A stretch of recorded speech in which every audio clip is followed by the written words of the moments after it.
Merci beaucoup. Enfin, moi, c'est toujours génial de voir les présentations des gens qui font les vrais projets. Donc, non, mais je suis épaté par le fait que tu t'y sois lancé. Il y avait une courbe d'apprentissage qui était raide sur plein de trucs, dont CloudFormation. Et bon, voilà, mais c'est vrai qu'après, je suis d'accord, il faut se la taper, la courbe d'apprentissage. Ouais. Parce qu'une fois qu'on maîtrise même les bases, uniquement les bases, on est capable d'aller beaucoup plus vite, de détruire ses environnements 50 fois par jour, de les refaire, plutôt que de cliquer dans la console ou de le faire en ligne. Joli projet. Respect. Alors, on va parler de quelque chose de très très différent. On va parler d'un produit qui a été lancé il y a un peu moins d'1 an, qui s'appelle AWS IoT. Alors, c'est comme ça. C'est ça. C'est bon. Donc je vais vous expliquer quand même ce que c'est qu'AWS IoT très rapidement, les grands concepts, ce qu'on essaie de faire avec. Et puis ensuite, on va détailler les grands composants de la plateforme. Donc, on va parler un peu des devices, les petits équipements que vous connectez à notre plateforme. On va parler des SDK qui sont disponibles. Et puis, histoire de parler d'un cas concret, moi j'ai choisi de parler d'une des plateformes qu'on supporte, qui s'appelle l'Arduino Lune. Je vous expliquerai ça tout à l'heure. Alors, on parlera un petit peu du protocole MQTT, qui est un protocole particulier qui est utilisé entre les devices et le cloud. On va parler de la gestion et de la sécurisation des devices, qu'on appelle dans la terminologie AWS IoT, qu'on appelle des things, des choses. Mais bon, je vais parler de device parce que c'est un petit peu plus simple, c'est un équipement. Voilà, on va regarder un peu la partie purement device, la partie embarquée, et puis après on va regarder comment, qui est à mon avis la partie la plus intéressante, comment on va remonter des données à partir de ces devices et comment on va les envoyer dans le cloud d'AWS. Comment on va les remonter dans les bases de données. Dans ma démo, je vais les remonter dans Dynamo, et je vous montrerai un peu quelles sont les options pour le faire. On va parler d'un sujet qui n'est jamais abordé dans aucune présentation AWS IoT, qui est comment on les débug. Donc, je revendique d'être le premier à avoir mis ça dans des slides AWS. C'est enterré dans la doc. Il faut croire que les gens qui développent le service soit développent pas les applis, soit font jamais de bugs. Mais en tout cas, moi, j'ai besoin d'aller débugger. Et puis on va regarder plein de lignes de commande, toutes les lignes de commande AWS. Ceux qui ont déjà vu mes présentations savent que c'est du concret, du concret, du concret. Et que j'ai envie que vous sortiez de là, évidemment vous aurez toutes les slides, j'ai envie que vous sortiez de là avec l'envie de vouloir jouer, de vouloir essayer et de pouvoir reproduire toutes mes démos. C'est un de mes objectifs, vraiment de pouvoir faire des démos que vous pouvez entièrement refaire chez vous sans avoir à vous casser la tête. Alors, AWS IoT, alors je ne vais pas vous faire le speech sur IoT, c'est beau, c'est magique, ça va révolutionner le monde et tout ça, ça c'était pour le SIDO. Donc IoT, ça veut dire Internet of Things, donc l'Internet des objets. Donc en ce qui nous concerne, nous, notre vision, et ce que nos clients nous ont demandé de développer, c'est une plateforme simple qui permet rapidement, de manière assez légère, mais pourtant de manière sécurisée, de remonter des données, de collecter des données et de les amener dans les systèmes où elles vont pouvoir être analysées. Ça fait longtemps qu'on a des systèmes différents systèmes de traitement de données dans AWS. Donc nos clients nous ont dit, voilà, ok, c'est bien, moi j'ai des projets IoT, mais finalement la finalité de ces équipements-là, c'est juste des capteurs, quoi. C'est juste de remonter de la donnée, et cette donnée-là, j'ai envie de la mettre chez vous. Donc comment je fais? Parce que ces machins-là, ça parle pas forcément TCP/IP, ça parle pas forcément HTTPS, et puis comment faire? Donc, moi je veux pousser ça dans Dynamo ou ça dans MDS, comment je fais? C'est vraiment l'objectif de cette plateforme. Donc tout commence avec donc un SDK, donc on a une librairie qui va être installée sur un device qui va contenir les quelques API indispensables et le protocole de communication. Et donc on va parler à ce qu'on appelle le Device Gateway, qui est au sein du cloud AWS, qui est disponible maintenant en Europe sur les 2 régions européennes, sur Dublin et sur Francfort, et puis dans d'autres régions chez AWS dans le monde. On va devoir évidemment enregistrer ces devices, leur donner une identité. On va leur assigner un certificat X509 et une clé privée, enfin une paire de clés, ce qui va nous permettre de faire de l'authentification et de la crypto. un des choix forts d'AWS IoT, c'est de dire aucune communication n'a lieu s'il n'y a pas de sécurité. Voilà. Sécurité, c'est toujours notre préoccupation numéro 1 chez AWS. On peut imaginer que ces devices-là, ils peuvent remonter de l'info personnelle, de l'info médicale, de l'info... la sécurité, c'est pas optionnel, vous n'avez pas le choix, il faut un certificat, il faut...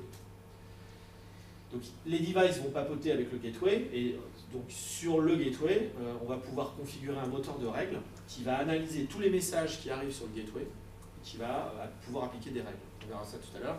C'est très facile à faire parce qu'on utilise une syntaxe SQL. Donc on va faire select sur les messages, et on va pouvoir ensuite les diriger vers tel ou tel service, tel ou tel backend.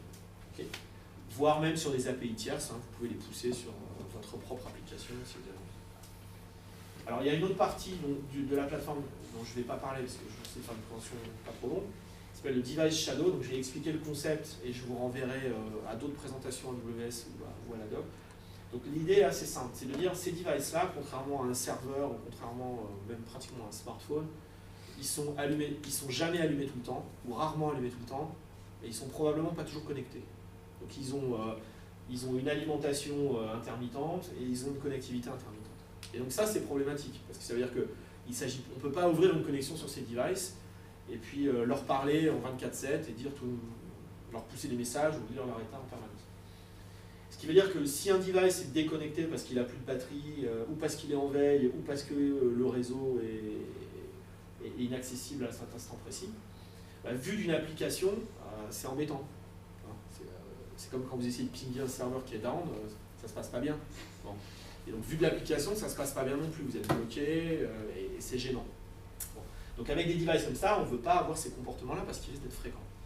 Par conséquent, on a défini une entité qui s'appelle le Device Shadow, qui va être une espèce d'image du device au sein du gateway. Donc cette image, elle existe tout le temps, d'accord ? Et elle va permettre à l'application d'interagir avec elle. Donc, très concrètement, dans ce shadow, on va trouver le dernier état connu du device. Donc, par exemple, si vous avez un capteur de température, vous aurez la dernière température remontée. Donc quand votre capteur fonctionne, il va mettre à jour le shadow en permanence. Puis à un moment, il n'aura plus d'alimentation, il va cesser de le mettre à jour. Donc dans le shadow, vous aurez le dernier état connu. Donc l'application pourra toujours lire, sans timeout, sans problème, le dernier état connu du device. Okay, et symétriquement, elle pourra le mettre à jour. Donc si le device est connecté, elle mettra à jour le shadow et le device lira l'état du shadow et se mettra lui-même à jour. D'accord ? Si le device n'est pas allumé, lorsqu'il se rallumera, lorsqu'il se reconnectera, il pourra lire l'état du shadow et dire ok, quel est l'état qu'on va demander de positionner. Alors il y a toujours le choix ou pas de l'appliquer. Je prends un exemple idiot à chaque fois, imaginez que le device c'est une pompe d'arrosage pour votre jardin. D'accord ? Donc on est au mois d'août, il fait super chaud, vous êtes allé au cinéma, vous dites mince, on oublie d'arroser la pelouse. Sur votre smartphone, vous dites au device, vas-y, donc il est 18h par exemple, 19h, vas-y arrose la pelouse. Bon, et le truc est éteint parce que je sais pas, il est éteint, vous avez débranché la prise, il n'a plus de batterie, je sais pas quoi. Et puis vous en rendez compte, vous changez les piles. Et le truc, vous rentrez à 3h du matin, il vous prend de changer les piles de la pompe, bon, ou de remettre le disjoncteur ou je sais pas quoi. D'accord, la pompe se rallume, lit l'état du shadow, arroser. Est-ce que c'est nécessaire d'arroser maintenant ou est-ce qu'on va attendre peut-être 18h le lendemain? Donc le device a toujours la main, il peut y avoir un timestamp dans votre message, etc. Donc le device a toujours la main pour dire bon, je lis l'état, mais après j'ai la maîtrise de l'appliquer ou pas. Okay, voilà. J'en parlerai pas là parce que, une fois de plus, je ne veux pas faire trop long, mais c'est à mon avis une capacité essentielle si vraiment vous développez des applications web ou des applications mobiles qui vont interagir avec le device et qui ne veulent pas avoir de timeout, qui ne veulent pas avoir le problème de mince, est-ce qu'il est allumé ou pas. Okay. Voilà, et donc tout ça est pilotable par API, comme toujours chez nous, donc soit en ligne de commande, soit programmatiquement avec tous les SDK. Et donc depuis le 7 avril, effectivement, on a IoT à Francfort. On l'avait déjà dit. Alors parlons un peu des devices. Donc on a un ensemble de starter kits qui sont disponibles. Donc si vous voulez être sûr d'acheter un device qui fonctionne avec AWS IoT, vous trouverez cette liste, hein, elle est sur notre site web. Bon, je crois qu'il doit même y avoir les liens vers Amazon.com si vous voulez les acheter là. Donc voilà, il y a une plateforme, enfin il y a un ensemble de plateformes assez large supportent de manière certaine les SDK. Okay. En termes de SDK, justement, en termes de kit de développement, donc on va supporter 3 environnements. On supporte l'Arduino Yun, celui que je vais présenter tout à l'heure. On supporte Node.js. Donc ça, c'est très cool parce que ça marche bien sur tous les Linux embarqués et ça marche bien sur tous les Linux en général. C'est-à-dire que si vous voulez commencer à développer une appli IoT, vous pouvez le faire sur votre laptop en Node.js en vous connectant sur le gateway. Voilà, je vous montrerai tout à l'heure, j'ai un client, j'ai une appli Java qui parle MQTT, je vous montrerai tout à l'heure. Bon. Donc on peut commencer à développer des applis et expérimenter même sans device. Okay. En particulier avec Node.js. Et puis pour les vrais devices embarqués avec moins de capacité, il y a un SDK en C portable. D'ailleurs, il y a un guide de portage à l'intérieur de la doc qui vous permettra de l'intégrer sur des devices un peu plus contraints qu'un Linux embarqué. Ce qui arrive. Ok. Alors, un mot sur l'Arduino. C'est un choix personnel, hein. Je ne sais pas AWS qui vous dit l'Arduino c'est mieux que les autres. Parce qu'il se trouve que moi je développais déjà sur Arduino avant, donc quand j'ai vu que le Yun était supporté, ça m'a plu. Et donc c'est un. Donc, vous les verrez, ils sont là, je ne peux pas trop les bouger parce qu'ils sont branchés, si vous voulez bien voir tout à l'heure. L'avantage de l'Arduino, c'est que c'est une plateforme qui est vraiment très simple. Vous verrez tout à l'heure, le code il est super compact. C'est un espèce de C un peu simplifié. Donc c'est vraiment facile de développer. Il a plein de capteurs, là, tous les capteurs, les barrettes là, noires que vous voyez de part et d'autre. Donc il y a des entrées analogiques, il y a des entrées digitales. Donc ça permet de brancher tout un tas de petits capteurs. Il y a une SD card là, que j'ai branchée, vous voyez, qui dépasse en bas. Il y a un USB, il y a un Ethernet et il y a du Wi-Fi. Et donc cette plateforme-là, elle a une spécificité, c'est qu'elle a 2 cœurs. Elle a un cœur Arduino. Je ne sais pas s'il y a des gens qui ont déjà fait de l'Arduino dans le temps. Ouais, personne. Dans le temps, enfin il y a 2 ans, 3 ans. Les premiers Arduino, donc l'Arduino Uno, etc.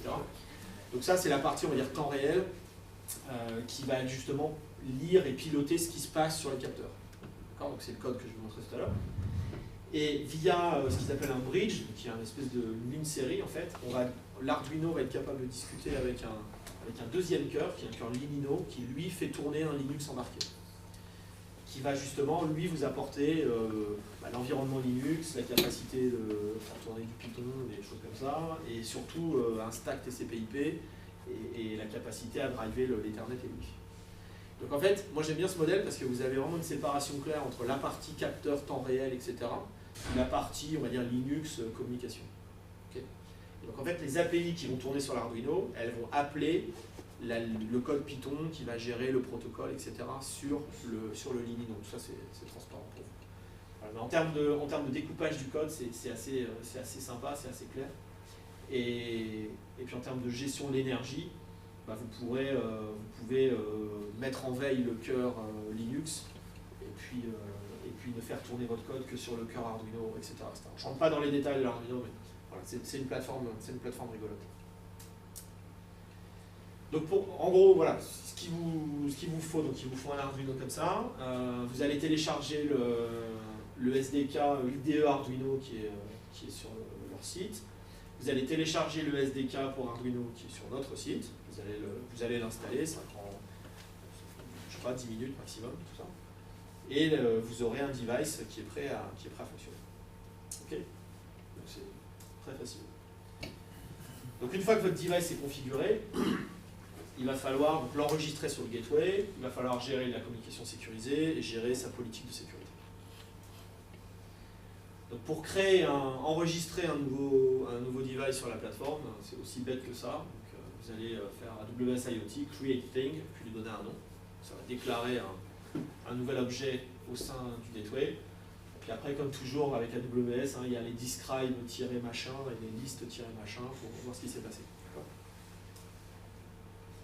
Donc ensuite, vous allez créer un certificat et des clés, puisqu'on a dit que c'était absolument obligatoire pour communiquer. Donc là, il y a une commande pour créer un certificat, la clé publique, la clé privée, que vous allez récupérer, parce que vous allez devoir les copier sur le device, évidemment.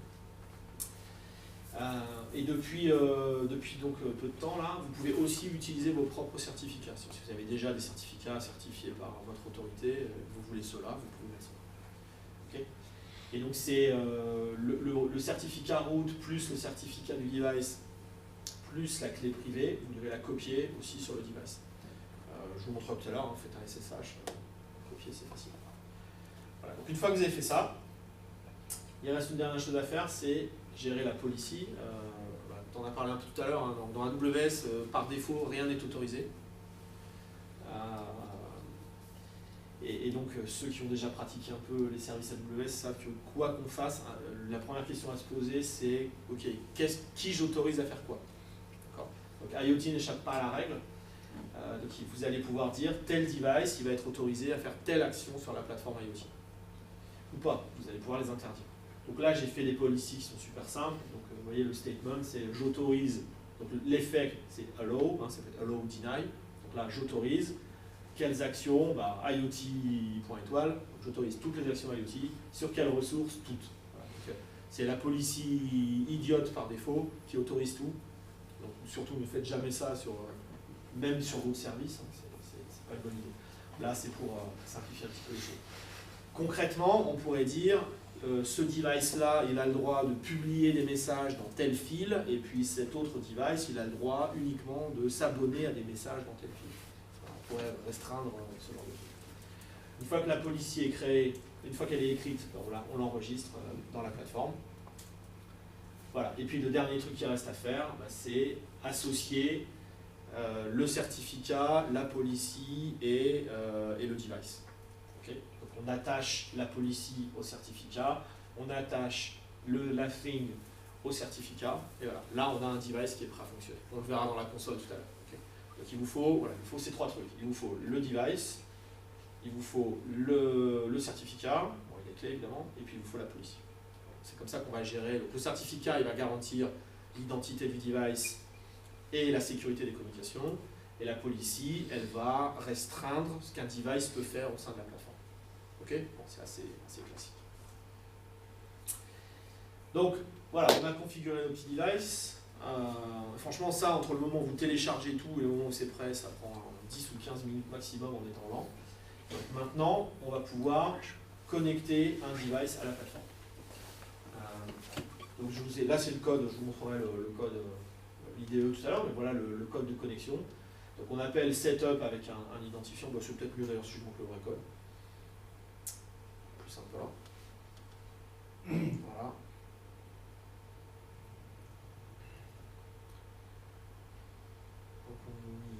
Donc ouais, c'est ça, c'est là. Donc là on va avoir on va dire la config. Donc on a quoi? On a le nom du host, le nom du gateway chez nous, son port, le nom et l'identifiant du device, le nom du certificat. Je vais faire un petit SSH, tiens. Ça, on va aller voir aussi.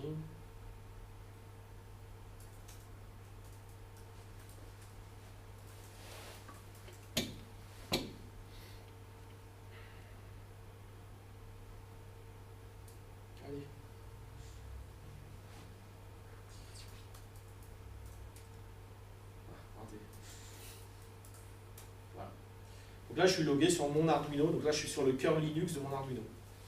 Si je regarde un peu ce qui se passe, sans surprise,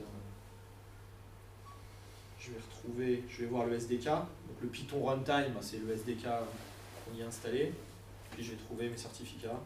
Voilà.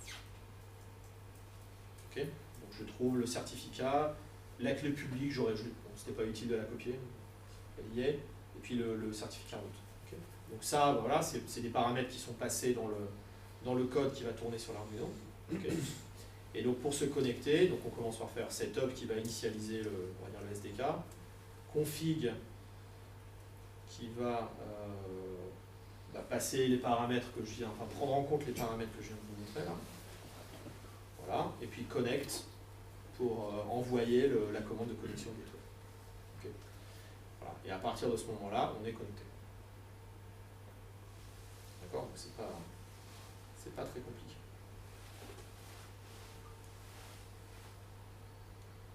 Ok? Voilà. Alors maintenant qu'on est connecté, on a envie d'envoyer des messages, hein, ou d'en recevoir. Donc on va le faire avec un protocole qui s'appelle MQTT. Je vais vous expliquer. très vite. C'est un protocole standard, c'est pas du tout un protocole que AWS a inventé. C'est un protocole qui existe depuis longtemps, et pour faire très court, pourquoi ils ont pris celui-là? Parce que c'est un protocole qui est bien plus économe que HTTP et HTTPS pour des petits devices comme ça, qui n'ont pas beaucoup de puissance de traitement, pas beaucoup de batterie, pas beaucoup de bande passante réseau. Donc c'est, on va dire, assez bien adapté à des petits devices comme ça, et ça fonctionne assez bien dans le monde industriel. Le mode de fonctionnement de MQTT, c'est du publish-subscribe sur ce qu'on appelle des topics, qui sont des fils de messages avec des fils de messages nommés. D'accord? Donc le mode de communication, ça va être assez facile. Un device, il va soit s'abonner, soit publier dans un topic, ou dans plusieurs topics. Et il peut évidemment à la fois s'abonner et à la fois publier. Okay? Donc on va pouvoir faire des choses comme ça, par exemple. Hein, on va avoir un topic my devices /alert, et puis il va y avoir un capteur, qui est un peu le modèle que je vais faire tout à l'heure. Un device qui envoie un message destiné à un autre device qui écoute sur ce topic. Okay. On peut faire des choses comme ça. Évidemment, on peut avoir une application mobile ou serveur, peu importe, qui est connectée elle aussi en MQTT sur le gateway et qui est abonnée à des topics. D'accord. D'ailleurs, on pourrait faire ça tout de suite. Ouais.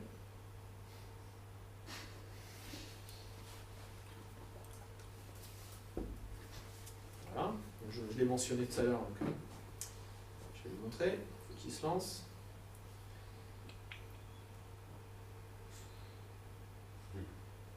Non, piège. Ça pendant la démo. Et donc là, je vais me connecter. Donc c'est un client je suspecte qui est en JavaFX, parce que comme l'outil s'appelle MQTTFX. Donc il y a au moins une application qui existe en JavaFX. Alors il y en a un autre qui s'appelle MQTT Spy. Alors les deux ont des bugs. Moi je me suis habitué aux bugs de celui-là, donc j'en change pas. L'autre est bien aussi, il n'y a pas de préférence.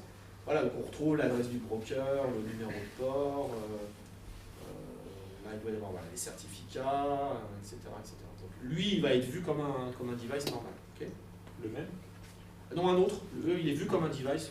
Non, mais il y a d'autres certificats. C'est ça, bien sûr, oui. Voilà, donc je vais faire connect. Donc il va se connecter. Alors c'est un peu lent parce que je suis en 4G, parce que j'utilise mon point d'accès Wi-Fi pour que mon setup soit reproductible partout dans le monde. Et donc je vais m'abonner à un topic qui doit s'appeler température, puisque là j'ai un capteur de température, vous le verrez tout à l'heure. Voilà. Et donc là, on voit que, il faut que j'enlève ça. Voilà. J'ai un de mes Yoon qui a un capteur de température et qui toutes les secondes envoie un message dans un topic qui s'appelle température. C'est pas très original, c'est facile à se souvenir. Ok. Et donc là qu'est-ce que je fais? Là, je vois ce que je vous disais tout à l'heure, c'est que vous n'avez pas besoin de device pour commencer à développer. Si vous avez un client qui est Node.js en l'occurrence, eh bien vous pourrez utiliser le SDK Node.js sur votre serveur, sur votre laptop et commencer à développer. Okay. Voilà, un petit exemple d'un autre type de client. Donc ça ressemble un peu à ce que je fais là. Hop. Ok, donc ça. Qu'est-ce qu'il y a? Voilà, ça on a vu. Il y a un cas d'usage qui est bien intéressant aussi, c'est celui-là, c'est de dire je veux agréger les données de tous mes devices et je vais les pousser, je sais pas, dans DynamoDB par exemple. Puis j'ai des applications qui, elles, n'ont aucune notion de MQTT ou de quoi que ce soit, qui sont juste des applications traditionnelles, qui viendront lire les données et puis faire des trucs avec. D'accord ? Et là, je dirais, une fois qu'on a franchi cette frontière-là, on n'est plus du tout dans IoT, on est dans une appli data traditionnelle. Puis évidemment, on pourrait faire dans l'autre sens, on pourrait mettre à jour un device, on pourrait mettre à jour sa config, on pourrait faire des choses comme ça. Okay. Alors la qualité de service, donc il y a trois modes de qualité de service dans le QTT. Donc il y a QoS 0 qui, comme son nom l'indique, ne garantit rien. Donc si un message est perdu, eh bien il est perdu. L'avantage, c'est qu'il n'y a qu'un message à chaque fois. Je ne l'ai pas précisé tout à l'heure, mais la facturation d'AWS IoT, c'est uniquement le nombre de messages. C'est $5 par million de messages. Okay. Ça permet de voir bien. On a la QoS 1 qui, elle, va faire un acquittement sur les messages. Donc si un message est perdu, il va être transmis. Okay. Néanmoins, là, vous avez 2 messages par échange. Donc ça coûte un petit peu plus cher. Okay. Donc je dirais, ce modèle-là, il est très bien pour des capteurs. Typiquement, là, un capteur qui remonte une info toutes les secondes, toutes les 5 secondes. Bon, si vous perdez un message, c'est pas très grave. Si c'est des infos de télémétrie, bon, elles sont perdues. De toute façon, elles n'ont plus de sens. Elles sont périmées. Donc, c'est pas grave si vous les perdez. Par contre, imaginez que vous fassiez une mise à jour de configuration. Vous modifiez un paramètre sur votre device. Là, vous voulez être sûr que c'est fait. Donc, le choix de la QoS se fait au moment de l'envoi du message, si je me souviens bien. On va vérifier. Pas de la bonne. Okay. Alors, il y a un autre mode qui est QoS 2, qui est Exactly Once. Donc là, on garantit qu'un message est livré une seule fois, parce qu'en QoS 1, il peut arriver qu'il soit livré plusieurs fois. Donc, bon, malheureusement, aujourd'hui, AWS IoT ne supporte pas QoS 2. Ça viendra peut-être plus tard, mais on l'a pas pour l'instant. Donc voilà, une QTTFX, je vous l'ai montré, hein, de façon simple de voir un peu ce qui se passe et de voir ce qu'il y a dans les messages. Alors, comment est-ce qu'on s'abonne et comment est-ce qu'on publie? C'est aussi simple que ça. Donc là aussi, on trouve record, c'est plus sympa. Donc là, c'est lequel celui-là? Ça, c'est celui qui s'abonne. Je vais montrer l'autre d'abord. On va regarder celui qui publie. Donc qu'est-ce qu'il fait? Donc il fait son setup. Voilà. Alors le mode de fonctionnement de l'Arduino, c'est il y a une fonction setup qui est appelée à l'initialisation du device. Puis après, il y a une fonction loop qui, comme son nom l'indique, s'exécute while 1, loop. Quoi. Okay. Donc si on est connecté, qu'est-ce qu'on fait? Ben, on construit un document de JSON où on met l'identifiant du client, on va lire la température sur le petit capteur, et puis on publie. Voilà. Donc on publie dans le topic température le message avec la QoS 0. Okay. Et puis on affiche sur la console série, on attend une seconde et puis on recommence. Voilà. Jusqu'à la fin des temps, il va faire ça. Okay. Donc vous voyez, hein, c'est pas du code. Voilà, c'est assez typique du code. C'est assez typique du code Arduino où les librairies Arduino sont très très haut niveau. Donc il y a plein de librairies disponibles, vous pouvez les télécharger. Vous pouvez connecter toutes sortes de devices là-dessus. Des écrans LCD, des choses comme ça. Et c'est toujours comme ça en fait. La complexité est totalement masquée. Donc ça fait du code qui est très compact, qui est pas compliqué à écrire. Et c'est vraiment une bonne plateforme pour les débutants et les gens qui veulent commencer. Il n'y a vraiment pas à connaître quoi que ce soit en électronique ou en embarqué pour commencer à faire ça. Alors voyons un peu l'autre. Alors l'autre, qu'est-ce qu'il va faire dans sa loop? Donc si on est connecté, alors il va faire guild. Donc guild, ça veut dire rends la main en fait. Parce que comme la réception de message va être asynchrone, s'il y a un thread, tout ça c'est pas multithreadé. Donc le thread de la loop, faut qu'il s'arrête pour que l'interruption, il y a un message qui est arrivé, puisse être traité. Donc on lui dit, tiens, rends un peu la main des fois là. On l'oblige à rendre la main. Et donc le scheduler va faire son travail. Et s'il y a un message qui est arrivé, à ce moment-là, on va appeler une fonction de callback, hein, puisque quand on s'est abonné, il faut que je montre l'abonnement. Quand on s'est abonné au topic température, en QoS 0, on a spécifié le callback donc à appeler. Okay. Et donc ce callback est là. Et donc lui, qu'est-ce qu'il fait? Il prend le buffer JSON, il le dépatouille un petit peu, il va extraire le champ JSON température. Si la température est supérieure à 30 degrés, il va clignoter et il va faire blink blink. Okay. Voilà. Je peux vous montrer blink et buzz aussi si vous voulez, ça vous donnera à quel point c'est compliqué. Voilà, blink.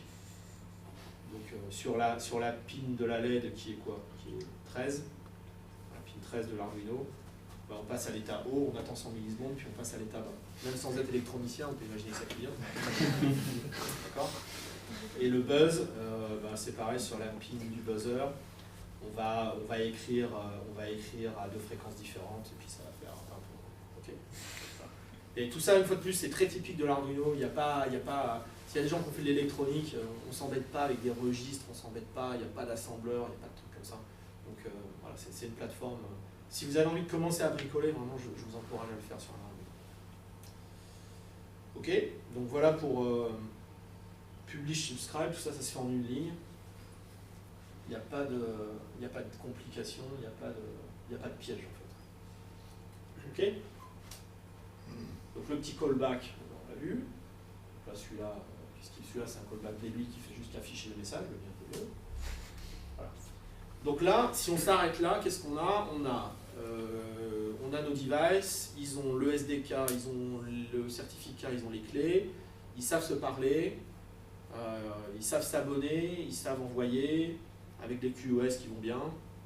Donc, mais tout ça, on reste sur le... Par rapport à mon graphe, là, par rapport à mon gros schéma du début, on est vraiment sur la partie gauche.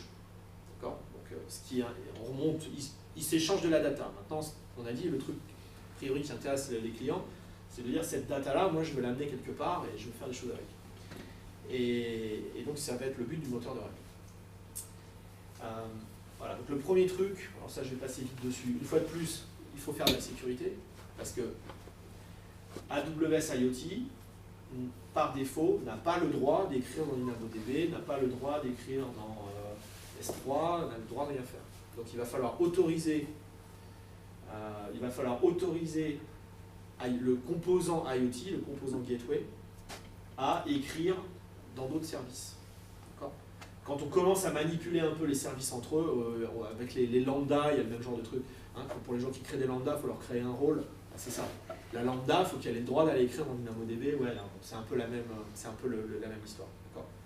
C'est pas très compliqué. Je passe sur ça, vous l'aurez dans les slides. On va essayer de ne pas faire trop de IAM, ça fait mal à la tête. Donc le principe, c'est ça. Donc vous avez des capteurs à gauche. Ils vont envoyer des messages qui passent par le gateway. Le gateway va regarder les règles qui sont paramétrées et va voir si l'une de ces règles correspond au message qui vient d'arriver. Okay, donc on va scanner toutes les règles. Okay, si l'une des règles s'applique au message qui vient d'entrer, à ce moment-là, l'action associée à la règle va s'exécuter. L'action, ça peut être écrit dans S3, écrit dans DynamoDB, écrit dans Kinesis, etc. Donc il y a ce qu'on appelle les intégrations directes, où je vous le montrerai après, où l'action elle-même va pousser de la data vers un de ces services. Okay. Alors, j'ai pas eu le temps de mettre à jour le schéma, parce que, mais je vais le faire, promis, chaque fois je dis ça. Mais en fait, depuis mi-mars, on peut aussi pousser dans Elasticsearch et CloudWatch. Et depuis mi-avril, on peut aussi pousser dans Machine Learning. Là, je vais en dire un mot à la fin, ça c'est top. On peut appeler Machine Learning, je l'expliquerai à la fin. Je reviens sur mon truc. Donc l'intégration directe, c'est ça. C'est une action associée à une règle qui a matché un message. Donc on va pouvoir directement mettre la data dans ce service-là. Et puis après, ces services, si eux-mêmes, ils ont envie d'aller repousser, si vous avez envie d'écrire dans Kinesis, et que derrière Kinesis, il y a une instance EC2 qui écoute, ça marche aussi. Et puis évidemment, il y a Lambda. Et cette intégration Lambda, elle est très intéressante parce que c'est elle qui va vous permettre de faire l'intégration vers le reste du monde. De dire, ce message, je veux le pousser sur mon API de monitoring, je veux le pousser sur mon service tiers, je veux le pousser chez un partenaire. Vous voyez? Donc je suspecte que Lambda va être une technique d'intégration fréquente. Okay, parce que programmatiquement, après, on pourra absolument faire ce qu'on veut. Okay. Oui, alors Machine Learning, j'en dis juste un mot. En fait, ce qu'on peut faire, c'est que vous pouvez utiliser de la data qui va être dans le message. Le message qui arrive sur le gateway, il va contenir des champs, des champs JSON. Et donc vous pouvez prendre cette data-là et vous en servir pour faire une prédiction sur un modèle de machine learning. Okay, donc dans Amazon Machine Learning, vous aurez entraîné votre modèle, vous aurez généré tout ça, et vous pouvez faire des prédictions en temps réel sur Amazon Machine Learning. Et donc en particulier ici, vous pourrez dire, tiens, la data qui arrive dans ce message, je m'en sers pour faire une prédiction. Le cas d'utilisation idéal pour ça, c'est que vous voulez faire de la maintenance préventive ou de la détection de panne, ou de dire, tiens, mon device, là, il est dans cet état-là. Peut-être que quand ça fait 10 fois qu'il est dans cet état-là depuis 24 heures, en fait, je sais qu'il va crever dans les 2 jours. Donc vous avez cette data-là, vous avez construit un modèle qui vous démontre ça. Et vous pourriez faire comme ça de la prévention, de dire tiens, je te passe l'état du device, il va bien, il va bien, il va bien. Ah là, tu me réponds qu'il va tomber en panne. Ok, donc je peux déclencher notre action. Okay. Donc l'intégration avec machine learning, elle est un petit peu différente qu'avec les autres services. Les autres services, c'est vraiment on passe la data au service et puis il va la pousser quelque part. Avec ML, on va prendre la data qui est dans le message et s'en servir pour faire une invocation sur un modèle de prédiction. Ouais, il y a une question. Qu'est-ce qui se passe si l'action ne marche pas? Si l'action ne marche pas, eh ben, elle ne marche pas et la règle ne fonctionne pas. Du coup, on perd le message? Non, tu ne perds pas le message. Le message, lui, il reste dans le message, il va rester dans le gateway et puis il sera envoyé à son destinataire. Tu vois, de ce côté-là. C'est-à-dire que ce côté-là, il est complètement indépendant en fait. D'accord. Donc s'il y a un deuxième là qui se parle comme ça, très bien. Bon, après, le moteur de règle, il fait son boulot. Si la règle merde, il y aura une erreur justement dans les logs. C'est pour ça qu'il faut parler de debugging. Parce que Dieu sait que mes premières règles ne marchaient pas du tout et que c'était difficile à débugger jusqu'à ce que je comprenne qu'il y avait des logs quelque part. Donc non, le message ne sera pas perdu. Mais par contre, l'action, oui, elle ne se passera pas bien. Et là, tu récupéreras rien. Ok. Donc, je l'ai dit tout à l'heure, la syntaxe, c'est du SQL. Donc, typiquement, vous allez faire select, vous verrez Marie tout à l'heure, hein, select étoile from température, qui est le topic. Puis, vous pourriez dire where température supérieure à 35 degrés. Quoi. Donc, voilà. Donc, vous allez faire select sur les champs des messages JSON. C'est super sympa. Parce que tout le monde connaît SQL. À chaque fois que je dis ça, il y a toujours quelqu'un qui dit bon, moi non. Tout le monde connaît SQL. Au moins select. Bon. Voilà, select, where. Après les alter table et tout ça, là, il n'y a plus personne. Hein. Je plaisante, vous savez sûrement plus que moi. Non, mais voilà, c'est une syntaxe qui est sympa. Il y a des petites fonctions pour faire de la manipulation de shell et tout. Enfin, vraiment, ils auraient pu inventer une usine à gaz et ils ont eu le bon sens de faire un truc assez sympa. Donc voilà un petit exemple. Qui est pratiquement celui que j'ai utilisé. Donc ça c'est la règle mais écrite en format JSON. On voit hein, le SQL, donc select étoile from topic 1. Donc là j'ai pas mis de close where, donc ça veut dire je prends tous les champs JSON de tous les messages qui arrivent sur topic. C'est pas une règle très intelligente. Et qu'est-ce que je fais? Je vois mon action, donc c'est une action DynamoDB, donc je vais aller écrire dans DynamoDB avec le nom de la table. Bon, le rôle pour autoriser IoT à écrire dans Dynamo, hein, toujours la sécurité. La clé de hachage de la table Dynamo, et puis la clé de tri de la table Dynamo, timestamp. Okay. Voilà, puis après je crée la table. Je crée, la règle. Okay. Je vais vous montrer dans la console aussi, évidemment, on peut le faire dans la console. Alors, le debug. Ok, donc là, à ce stade, maintenant, vous avez des données qui remontent sur le gateway, puis vous êtes capable de les envoyer à peu près où vous voulez. Et puis après, c'est plus de l'IoT. D'accord? Après, ça devient ce que vous en faites. Ça devient du big data, ça devient de l'Elasticsearch, ça devient ce que vous voulez. Okay. Alors, le debug. Donc, comment est-ce qu'on débug des applications? Même simple, parce que ne croyez pas que ça a marché du premier coup, je vous mentirais. Alors, évidemment, on peut tester avec MQTT-FX. Généralement, c'est une bonne première étape pour dire, ok, qu'est-ce qui publie mon device? J'ai un device qui publie sur un topic, je veux voir ce qu'il envoie concrètement. Avec MQTT-FX, vous vous abonnez à son topic, comme j'ai fait, puis vous voyez ce qu'il envoie. Déjà, c'est une première étape. Mais, bon, c'est pas... Et puis, vous pouvez aussi envoyer des messages avec MQTT-FX. Vous pouvez faire publish sur des topics. Donc, vous pouvez faire un espèce de test manuel en disant, tiens, je vais envoyer des messages à mon device, je vais voir ce qu'il répond. C'est pas extraordinaire, c'est pas suffisant. Donc le seul moyen de voir en particulier des problèmes de permission, qui arrivent souvent, des problèmes de règles mal écrites, des problèmes d'action mal configurées, ce que tu disais, des problèmes de JSON mal formés, etc., etc. Et ça, Dieu sait que ça arrive, hein, la virgule, le machin, les deux points, etc. Tous ces problèmes-là, la seule façon de voir, c'est en activant CloudWatch Logs pour IoT. Malheureusement, ce n'est pas activé par défaut. Sur Lambda, vous savez que à chaque fois que vous créez une Lambda, enfin une nouvelle version d'une Lambda, vous avez un log group qui est créé dans CloudWatch. et là, vous voyez tout ce qui passe sur la lambda et vous pouvez printer là-dedans et c'est bien pratique. Pour IoT, ils ne l'ont pas activé par défaut. Je sais pas pourquoi, je pense que voilà, je suis filmé, mais c'est rien, je vais dire que c'est une erreur. J'espère qu'on va la corriger, parce que je pense que ça complique beaucoup la vidéo. Beaucoup pour au montage.